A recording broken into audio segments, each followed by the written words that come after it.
The Cantillon effect, the global elite's endgame agenda. I'm going to reveal this to you today in 3 simple, fast steps. And we're going to start off with explaining the Cantillon effect. And a lot of you have been wondering, when is it going to be stiff drink time again? And I can promise you right now, it is stiff drink time, because this is going to blow your mind and it's going to piss you off. I can promise you that. So sit down, buckle up, let's dive right in. So the Cantillon effect is the government and the Fed monetizing spending money and it not being distributed equally. It doesn't go to everyone at the same time. So the government can come in and run these huge deficits. And I'd like to remind everyone that the deficit for 2020 alone, just the additional debt the federal government is adding to their balance sheet, is equivalent to the combined total of all the debt the United States government accumulated between 1776 and 1996.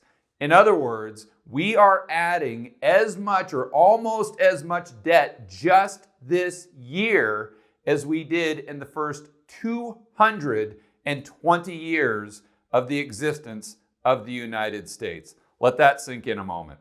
And you may be saying to yourself, George, that doesn't even make sense. Who would be crazy enough to buy that many treasuries and that much debt from your insolvent Uncle Sam? Editor, go ahead and throw up the chart. We can see that the buying from all the foreigners in the private sector is pretty much plateaued. The main buyer of treasuries, you guessed it, is the Fed. So what the Fed is coming in and doing is they're monetizing the debt. They're creating additional bank reserves, basically to buy those treasuries when they're hot off the press right at the auction. There's a shell game with the primary dealer banks, but that's for a whole separate video. Basically, they're printing base money or bank reserves to buy those treasuries. Additionally, we've got the bailouts that we've seen over the past few months, QE infinity, repo market madness, and all of these 4- and 5-letter programs and bailouts the government is doing for corporate America.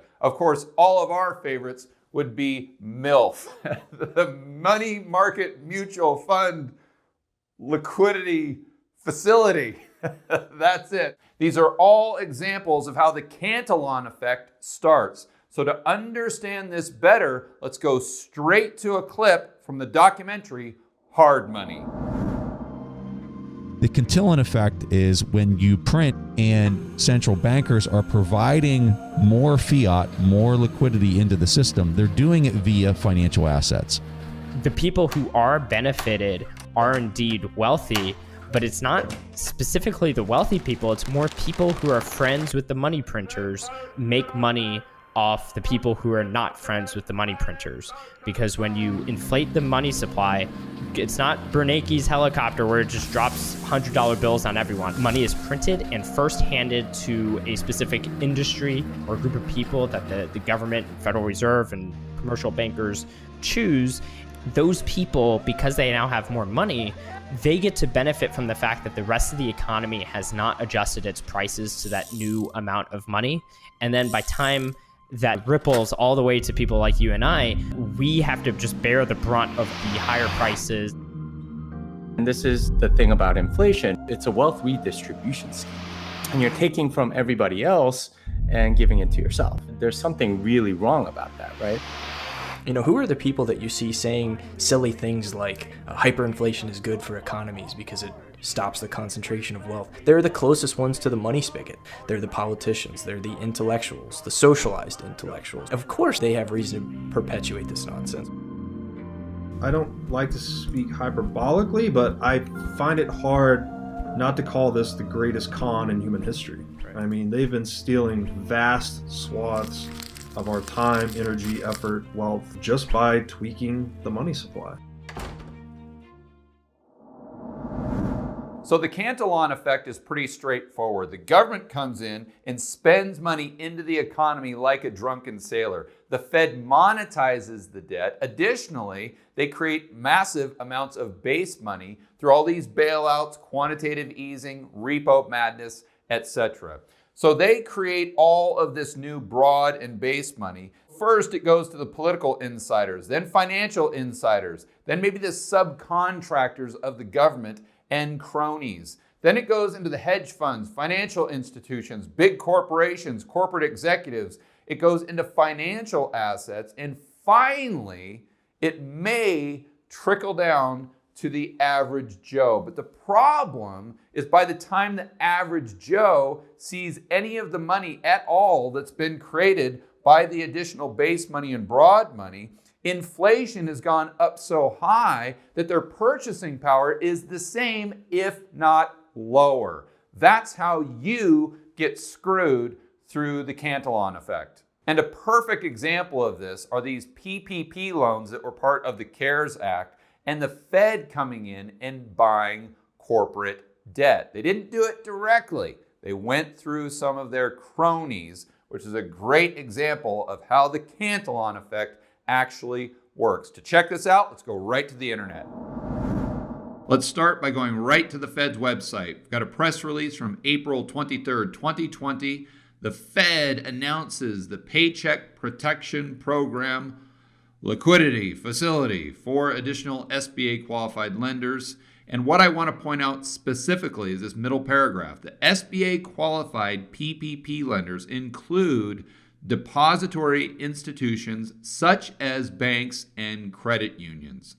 If we read between the lines, what this is saying is for mid-size and small businesses to get a bailout, they have to jump through all these additional hoops. They have to go to their local bank. Hopefully they get approved. The bank, of course, is going to be understaffed because of COVID. Then they have to wait to find out if they've been approved. And who knows, that could take a month or two.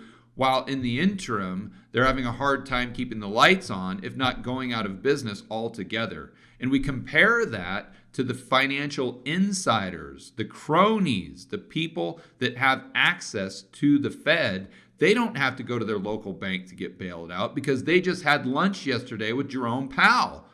So almost literally. So they just call him on the phone and say, hey, we're screwed. We need a bailout. And they go directly to the Fed. They get money immediately. So they don't have to worry about it. Where all of the average Joes, the small and mid-sized businesses, they have to jump through all of these hoops and just hope and pray that they get these table scraps. Oh, but wait, there is more. Let's go right to a Barron's article titled, BlackRock is the biggest beneficiary of Fed purchases of corporate bond ETFs. You may be scratching your head and saying, well, how on earth does BlackRock benefit from the Fed bailing out corporations by buying their debt? We go right to the middle of the article and it all starts to make sense. The optics of the Fed's purchases of iShares ETFs are controversial given that BlackRock is running the Fed's 3 debt buying programs. In other words, the Fed hired BlackRock to buy whatever BlackRock thinks the Fed should actually buy with this newly printed money. And what did BlackRock do? Between May 12th and May 19th, they bought $1.58 billion. I know it says the Fed did, but let's remember it's actually BlackRock doing it. They bought $1.58 billion in investment grade and high yield ETFs. And I'm sure you'd be shocked to find out that BlackRock has many of the largest investment grade and high yield ETFs. Wow, surprise, surprise. So what's happening is the Fed is giving BlackRock all of this money, and BlackRock is going right around and just buying their own ETFs.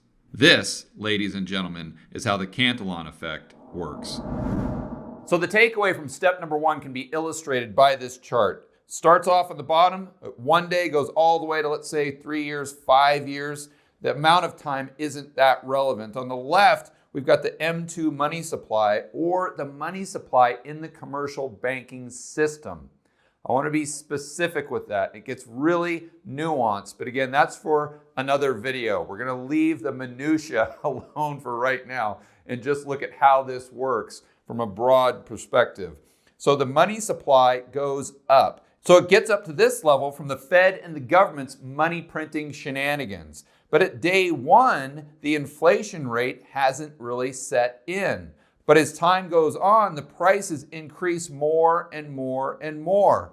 So the difference between the green line and the red line, let's say, is purchasing power. At the beginning, whomever gets the money first, the political insiders, financial insiders as an example, they're going to have the most purchasing power. Then when it gets down to this level, then we're going to have a little less purchasing power. And by the time it gets to average Joe, he's going to have the least amount of purchasing power. And in fact, his purchasing power has stayed the same, if not gone down. And you may say, George, well, that might not just apply to consumer prices. What if asset prices go up instead? Well, that's a great point. Let's check that out. So the average Joe comes in and buys asset prices right at the top. All the insiders sell, asset prices crash, and average Joe is the one holding the bag. So in the case of asset prices going up, like we've experienced since the GFC, the average Joe gets screwed even more. Step number 2, inflation is always and everywhere a monetary phenomenon. This is a quote from one of my favorites. That's right, Milton Friedman himself. He believed that velocity is always constant. It's one of the things that was fundamental to his economic analysis. Many people nowadays would kind of scoff at that and say, oh, Friedman didn't know what he was talking about. We know that velocity can go up and down. To understand his views even better, let's go right to the internet and check out a clip from Milton Friedman himself. There has never in history been an extremely rapid increase in the quantity of money without an inflation. But in order to persuade you of this quickly and with a minimum waste of time, I have brought a few pictures along to show you that will graphically illustrate the proposition about the relation between money and inflation. And I'd like to, if we can start with the first of those slides now. Maybe you can make out that there are 2 lines on that chart. That chart is for the United States, and it covers the 13 years from 1964 through 1976. And one of those charts, the solid line, is the quantity of money per unit of output. And the other line, which is a dashed line, is the consumer price index. Those 2 lines cross at 1970 because that's the way they're constructed. Both of those series were expressed on 1970 as a base of 100 in order to try to get the 2 series in the same scale. But there is nothing whatsoever in the arithmetic of it to make those 2 curves the same elsewhere. That, and I may say that the quantity of money that's plotted there is a quantity of money for a year ending 6 months before the price index. So that you are not, there's nothing funny about that. And you can see that the 2 lines are almost indistinguishable. Now I've got a segment of 13 years up there, but if I had a segment of 100 years, the relationship would be the same way throughout the whole of that period. So was Milton Friedman right or wrong? Is velocity consistent? Well, most people would say no, not even close. In fact, you can pull up a chart on the Fed's website that shows velocity going way up in the 1990s, and since the GFC, come crashing down to where it is today at an all-time low, going back quite a few decades. But I want to challenge that right here today. So I need you to sit down, maybe pour a stiff drink, definitely keep an open mind, because this is going to blow you away. Got to put your thinking cap on for this one. I want to really encourage you guys to start thinking critically and get outside of the box. I think that's what this channel is all about. So that's what we're going to do right here, but then we're going to come back at the end of this step and tie it all back in to the Cantillon effect and the global elites end game agenda. This is something you don't want to miss. So let's dive right in here. We've got M2 money supply. Right here is the measurement in trillions, and we're going to start during the 1990s, and the editors will throw up charts so you can follow exactly what I'm referring to. The beginning 1990, we'll say, it was right around 3.2 trillion. And these are just general numbers, sometimes start at the beginning of the year, the middle of the year. They're just for the example so you can understand the overall concept. But starting in 1990, we'll say M2 is 3.2 trillion. In 2000, it rose to 5.2 trillion. So an increase of 62%. GDP went from 5.8 to 10. That is an increase of 72%. So how on earth do we figure out the velocity? It's actually a very simple formula economists like Milton Friedman, drawn to perfection, use all the time. And it's simply GDP divided by the money supply. Sometimes it's M2 or M1 equals velocity. And this makes a lot of sense because if GDP, let's say, is $10 and there's $10 in the economy, well, that means that that money turned over once. So it's just 10 divided by 10. The velocity would be 1. So in our 1990s example, the velocity in 1990 started off right around 1.8, but it went up to 2.1. So velocity actually increased based on these numbers and the charts. So I've drawn it out here just to make it a little more simple so everyone's on the same page. So GDP starts out at a higher number. That's why I've got it on top. And it goes up at this angle. So it starts out 1990 here, 2000 right there. Goes up very steeply. M2 money supply in this case, it goes up, but it goes up at a slower rate. Remember, 62% compared to 72%. So since there's a bigger increase in the gap or the delta at the end of this time sequence compared to the beginning, that means velocity would have gone up as well.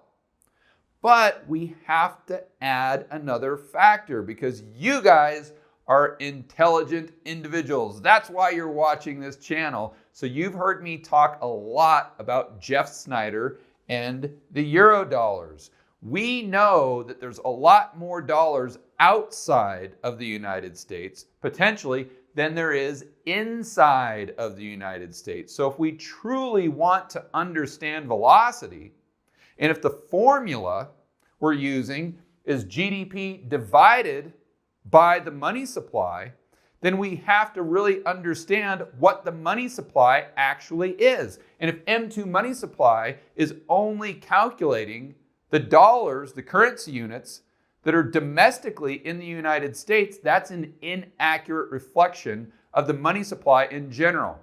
The problem is the Eurodollar system is in the shadows. Nobody knows exactly how many Eurodollars exist. There are no charts. There is no data. So we have to speculate using other sources of data to put all the pieces of the puzzle together. But for this example, I've used some numbers, and these numbers don't mean anything. I'm just using them for the example and so you understand the concept. So let's assume in 1990, there was $10 trillion worth of Eurodollars outside of M2 money supply. So our total money supply in this case would actually be 13.2 trillion. At the end of this time sequence in 2000, let's say that the Eurodollars went up dramatically. We had the internet boom, so banks outside the United States were definitely lending a lot. That's increasing the money supply. So let's say the Eurodollars went up to 17.5 trillion. Well, now we have to add 5.2 to 17.5, which gives us 22.7 in total, or an increase of 72%. which would be the exact same increase as GDP. Therefore, true velocity would not have increased, but like Milton Friedman said, it would have stayed perfectly consistent. And I'm not here saying that this is actually what happened. Don't get me wrong. What I'm doing is walking you through a thought experiment to do a couple things. Number one, show you how the global elites understand this and are going to use it to make themselves rich while they're making you poor. And number two, to walk you through this thought experiment so you start to not only look at velocity in a different way, but all of economics, not from just a typical narrative, but to get outside of the box so we don't have to rely on the mainstream narrative and the status quo. We can start thinking for ourselves to determine what actually is true. And that is going to help you make better financial decisions in the future. So in this example, we had a greater increase in money supply, which meant that velocity didn't increase. It actually flattened out and stayed consistent. Let's look at what happened in 2008 to 2020. I specifically used this time frame because going back to what we've learned from Jeff Snyder, this is when the euro-dollar system broke. And when I mean this, I'm talking about the middle of 2008. This euro-dollar system that created all these additional dollars outside of the United States, outside of this confined monetary system for the entire globe to expand, that broke down. It collapsed and it's never been fixed. According to Jeff Snyder, the only thing that the central banks have done with all of this quote-unquote money printing is just filled a gap that was created by the collapse of the euro-dollar system, but they haven't even printed or created enough money. Check out what I mean. So M2 money supply in 2008 was 7.7 trillion. In 2020, now it's roughly 18.7 trillion, an increase of 142%. But look at what's happened to GDP. It went from 14 trillion to 19.5 trillion, only an increase of 39%. It's a pathetic increase of GDP if the money supply has increased by 142%. So this would be the complete opposite of the 1990s in the sense that GDP starts out pretty darn flat. It does go up, but just barely, the opposite of what it did in the 1990s. But the M2 money supply started at a low point and went up dramatically, almost to the same point where GDP ended in 2020. So now our gap isn't getting bigger like it did here, it's actually getting smaller. So since we go back to this equation of GDP divided by M2 equals velocity, our actual velocity would go down. But now let's think about the euro dollar. Let's just assume we start with the same number of 10 trillion. So our total money supply is 17.7 trillion. Then at the end of 2020, since the euro dollar system has collapsed and it does not function properly anymore, there's only 5.9 trillion euro dollars. So if we add the 18.7 to the 5.9, now we get 24.6. So the amount of euro dollars have decreased dramatically, while at the same time, M2 money supply has gone up dramatically. But net balance, it may have only increased the overall money supply by 39%, which would be exactly the same rate of GDP, making velocity completely consistent once again. So again, I want to be very clear. I'm not stating that this is what I believe is happening, that velocity is actually consistent. I'm doing this so you start questioning the mainstream narrative, not just with velocity, but all of macroeconomics, the whole core of what you're basing your financial decisions on. But now we have to start connecting the dots. What if Klaus, everyone's favorite James Bond villain, and his cat, Mr. Bigglesworth, And all of his cronies at the World Economic Forum understand exactly what I'm going over in this diagram. Maybe not to the extent that Snyder understands it. No one understands it that well. But they get the fact that the euro-dollar system has collapsed, and that's a big part of the global economy. Also, what if they're putting two and two together and they realize that if the euro dollars created goes down, just like this went from 10 to 5.9 in our example, they know that the central banks will see this and try to create more money supply to make up for the euro dollar money supply actually going down. So if this number goes down, this number, M2 money supply, goes up. And if M2 money supply goes up, the global elites get rich because of the Cantillon effect. And this is the global elites' endgame agenda that we're going to discuss right now in step number 3.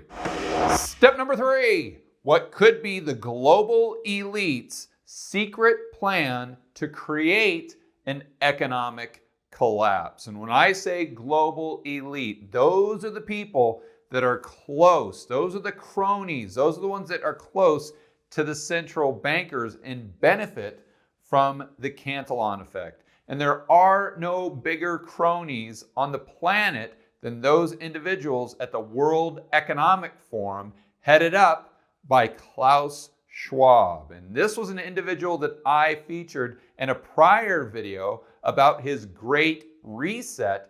And my video was actually featured by the BBC as an example of misinformation. So is there a connection between Klaus and his cronies at the BBC? Did Klaus maybe not like my video?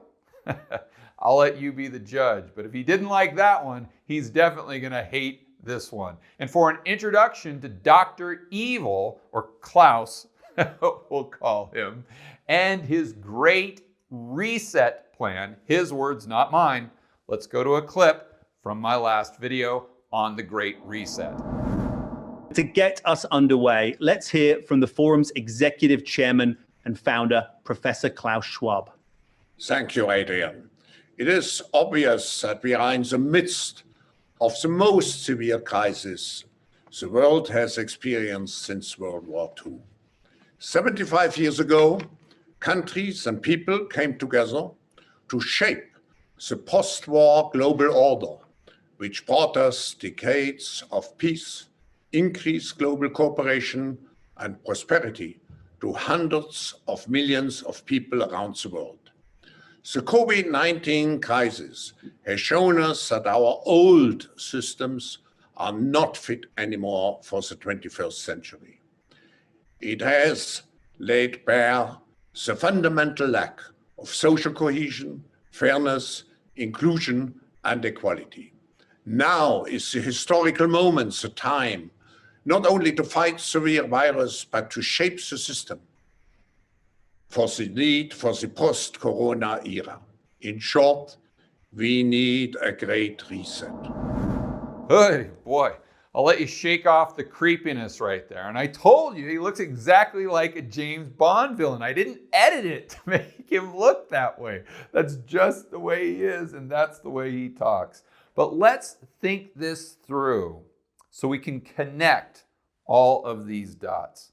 We've got a bank right here, and they make productive loans, or they try to make productive loans. That's how they make money. So basically, they're trying to go out there and lend money to the average Joe, to corporations and SMEs, small and mid-sized enterprises, or small and mid-sized businesses. And they do this by simply borrowing short-term, usually at a low interest rate, and creating loans at a higher interest rate for a longer period of time.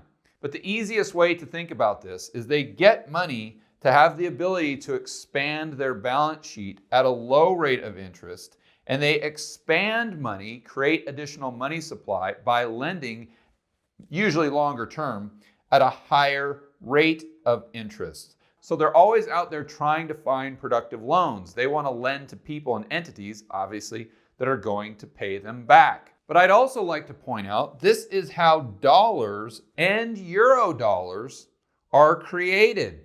The banking system is in charge of creating the majority of the money supply, at least in a healthy economy. But if the dollars and euro dollars the banking system is creating decreases, like we talked about in step number 2, that means the Fed and the central banks will most likely and try to conjure up funny money out of thin air to replace the amount of money that has been lost by the banking system lending less. So productive lending goes down and unproductive money printing goes up. And if this unproductive money printing that distorts the economy and misallocates resources goes up, that means that the Cantillon effect comes into play and Klaus, Mr. Bigglesworth, and his cronies at the BBC get rich because they're the ones that are cozy with the Fed and the central banks. So one thing the global elite have been pushing for lately is negative interest rates. But what does negative interest rates do to the banking system, the retail banking system that makes money by having a steep yield curve, meaning the money they're getting is cheaper than the money they're actually lending? But what happens if the central banks are actually able to take the entire yield curve negative? That means it's not profitable anymore for banks to lend money. Less lending equals less productive money being created, which means more central bank money printing. More unproductive money printing is financially beneficial for the global elite. Said another way, negative interest rates make the global elites rich. But let's say they're not able to push rates negative. Remember, the banking system needs to find productive loans. So that means a healthy, vibrant private sector economy. Well, they can come in and destroy or put speed bumps in front of the private sector economic growth. That means, again, the Fed is going to have to come in, print more money, which is going to go right into their back pocket. They want money printing or anything that is potentially going to produce inflation long term. And I would argue that's not just an increase of the money supply, but also a decrease in the amount of goods and services produced by XYZ economy. This is why, in my opinion, they really lean towards socialism and away from free market capitalism. It's not because they're altruistic.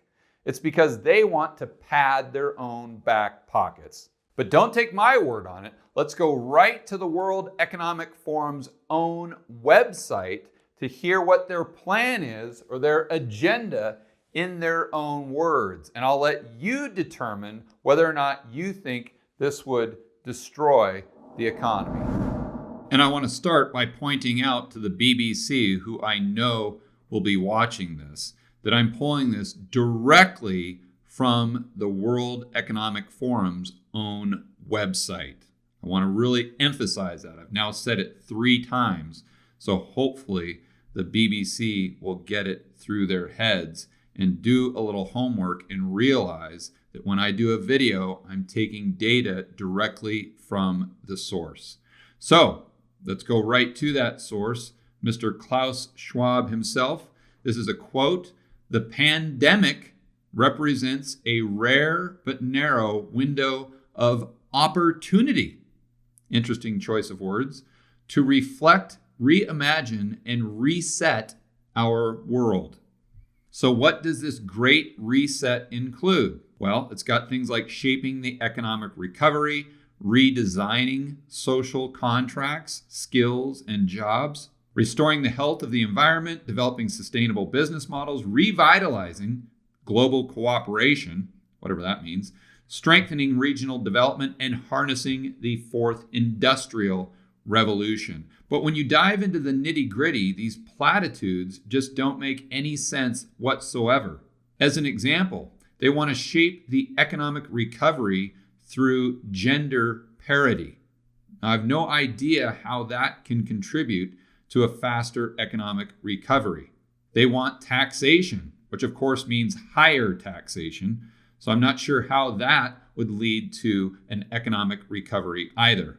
And then their fourth industrial revolution is going to be driven by everybody's favorites, drones and a digital identity. And even better yet, they want to govern the internet.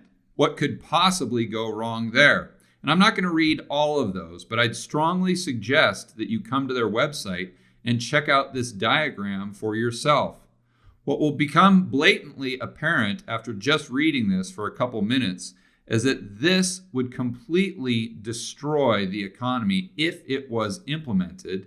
It would destroy the amount of goods and services created, and it would also most likely create massive amounts of inflation and would facilitate the need for the central banks to come in, at least in their Keynesian minds, and print a ton of money. In fact, we've seen the Fed's balance sheet go from 4 trillion to 7 trillion. This type of Green Deal or new economy or Great Reset, whatever you want to call it, this would be trillions and trillions and trillions of dollars. I mean, we're talking 50, 75, $100 trillion, while at the same time destroying a lot of the current economic activity.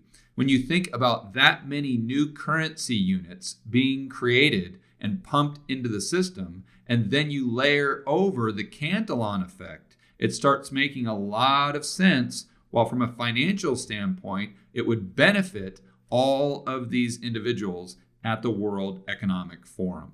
But that's not all. Oh, no, no, no. There is more.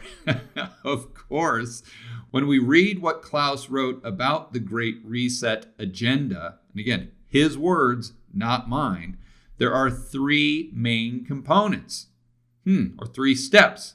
Sounds like Klaus has been watching my YouTube videos.